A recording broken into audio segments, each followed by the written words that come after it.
Assalamualaikum warahmatullahi wabarakatuh. Alhamdulillahirabbil alamin. Wa bihi nasta'in ala umuri dunya waddin. Asyhadu an la ilaha illallah wahdahu la syarikalah.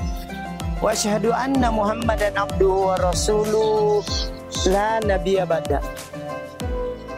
Sebagai hamba Allah, bersyukur adalah merupakan kewajiban kita kepadanya, di mana Allah memberikan segala nikmatnya kepada kita, mulai dari nikmat iman, nikmat sehat, nikmat umur panjang, nikmat waktu.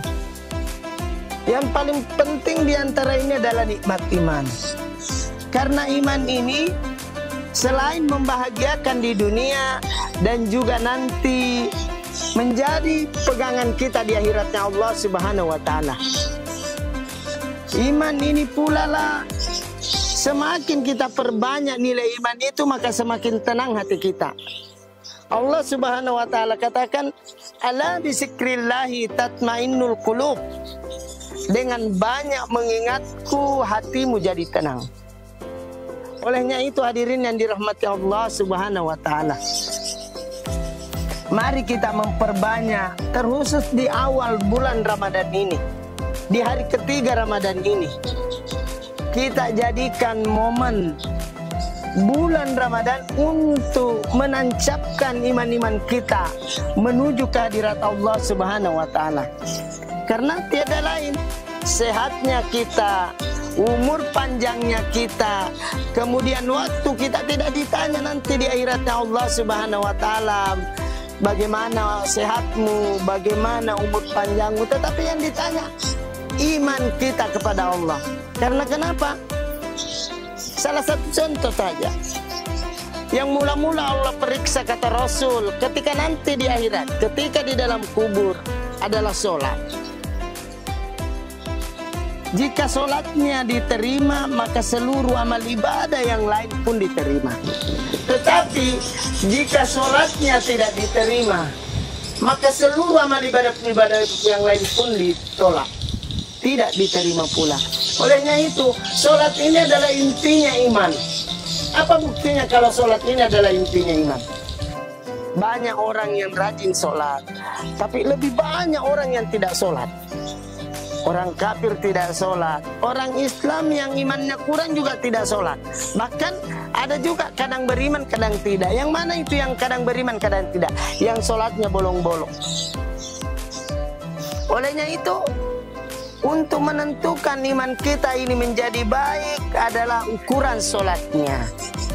Semakin banyak dia sholat, 5 waktunya terjaga dengan baik, kemudian dia pun menjaga sholat sunnah rawatib, dia sholat duha, dia sholat tahajud, itu pun akan menjadi ukuran bahwa iman itu sendiri.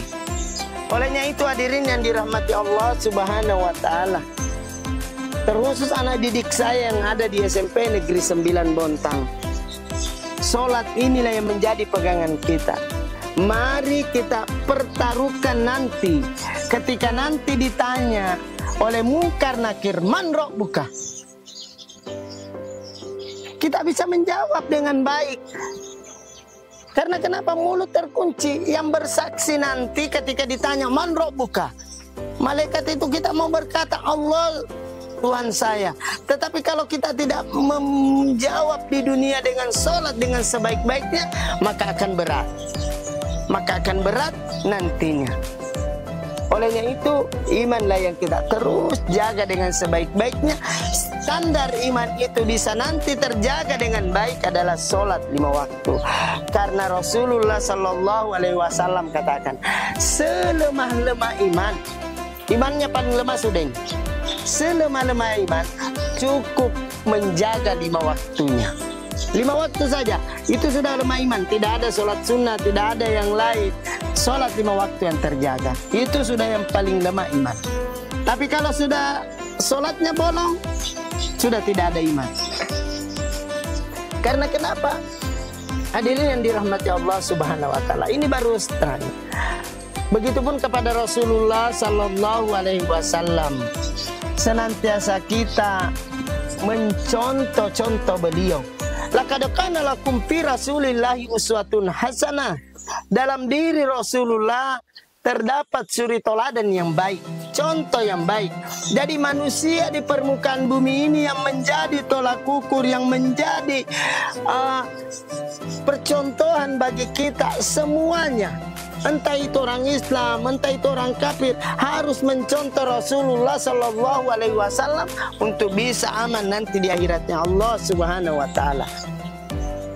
Mencontoh bagaimana kehidupan Rasulullah, mencontoh bagaimana makannya Rasulullah, minumnya Rasulullah, semua serba dicontoh.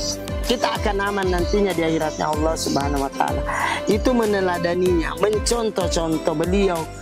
Kemudian man ahiyat sunnati faqad ahabbani, man ahabbani kana ma'i fil jannah. Barang siapa menghidupkan sunnahku, berarti ia cinta padaku. Siapa yang cinta padaku, maka bersamaku di dalam surganya Allah Subhanahu Wa Taala. Coba mencontoh Rasul, meneladani Rasul, menghidupkan sunnah-sunnah Rasul, itu ada surga jaminannya oleh Rasulullah Sallallahu Alaihi Wasallam. Maka kita akan bersama Rasulullah Sallallahu Alaihi Wasallam. Salah satu contoh sunnah terbaik Rasulullah Sallallahu Alaihi Wasallam adalah sholat berjamaah.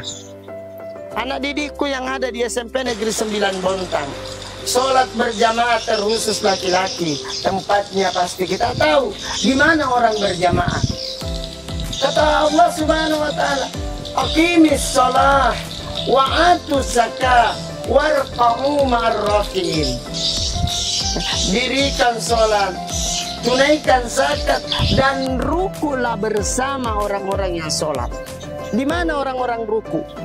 Sudah jelas, tempatnya orang bersama-sama ruku adalah di masjidnya Allah Subhanahu Wa Taala. Olehnya itu, anak-anakku yang laki-laki wajib dan harus datang ke masjid untuk sholat berjamaah. Satu contoh saja kita contohkan di sekolah, misalnya sholat duhur berjamaah. Itu diharuskan dan dan ini harus dibiasakan. Kapan dibiasakan sholat itu sendiri? Karena materi kita kali ini adalah materi tentang iman. Salah satu kunci iman adalah sholat. Standar semua iman ini adalah sholat 5 waktu untuk bisa nantinya aman ketika di dalam kubur. Salah satu contoh tadi sholat duhur berjamaah kita selalu sholat duhur berjamaah di pendopo. Jika pendopo kelurahan dipakai, maka kita akan sholat berjamaah di Masjid An-Nur, masjid terdekat dari sekolah. Olehnya itu hadirin yang dirahmati Allah, melalui bulan Ramadan ini kita terus tingkatkan dan memperbaiki sholat kita. Karena dengan sholat ini kita bisa aman di segala-galanya. Kita sudah mulai aqimis sholat, inna sholata tanha anil fahsya'i wal munkar. Sesungguhnya sholat itu akan mencegah dari perbuatan keji dan mungkar. Semakin masuk waktu sholat, yang tadinya mau berbuat dosa, karena masuk waktu sholat dia sholat. Akhirnya yang tadinya mau berbuat dosa terhalang berbuat dosa. Setelah selesai sholat, dia mulai merenungi bahwa dosa yang saya mau lakukan ini adalah sesuatu yang akan menyebabkan saya rugi nantinya di akhiratnya Allah Subhanahu Wa Taala. Hadirin yang dirahmati Allah Subhanahu Wa Taala, bentuk sholat yang kita harus lakukan ini untuk tetap teguh, untuk tetap kita bisa menjaga sholat dengan baik. Mari kita mulai mengikuti dengan sholat-sholat sunnah. Disebut sholat sunnah rawatib. Ada rawatib muakkad, ada rawatib gairu muakkad. Rawatib muakkad ini adalah yang penting. Muakkad artinya yang penting. Yang mana 12 rakaat ini yang penting, hadirin yang dirahmati Allah Subhanahu Wa Taala. Anak didikku, para pemirsa, anak didikku yang ada di SMP Negeri 9 Bontang, atau siapapun yang melihat, 12 rakaat sholat sunnah itu, yang pertama 4 rakaat sebelum duhur, 2 rakaat sesudah duhur. Sebenarnya kalau di hadis lain Rasulullah 4 rakaat sebelum duhur, 4 rakaat sesudah duhur. Kata Rasul, siapa yang menjaga 2 rakaat sebelum duhur, sholat sunnahnya 4 rakaat sebelum duhur, 4 rakaat sesudah duhur, itkun minan nar, Allah bebaskan dari api neraka. Jadi sholat muakkad ini ada 12 tadi, 4 rakaat sebelum duhur, 2 rakaat sesudah duhur. Kemudian 2 rakaat sesudah maghrib, 2 rakaat sesudah isya, sudah ada 10. 4 sebelum duhur, 2 sesudah duhur 6, 2 sesudah maghrib 8, 2 sesudah isya 10, dan yang terakhir 2 sesudah sebelum subuh. Jadi ada 12 rakaat. Kalau kita menjaga 12 rakaat ini, yakinlah sholat 5 waktu kita juga akan diterima oleh Allah Subhanahu wa Ta'ala. Karena kenapa? Sholat sunnah aja kita jaga dengan baik, apatah lagi sholat wajibnya yang jauh lebih penting. Olehnya itu hadirin yang dirahmati Allah, mari kita jadikan momen sholat ini adalah untuk mengukur iman kita, untuk menjaga posisi kita kalau nanti di dalam kubur. Saya mau kasih satu gambaran dulu di dalam kubur ini.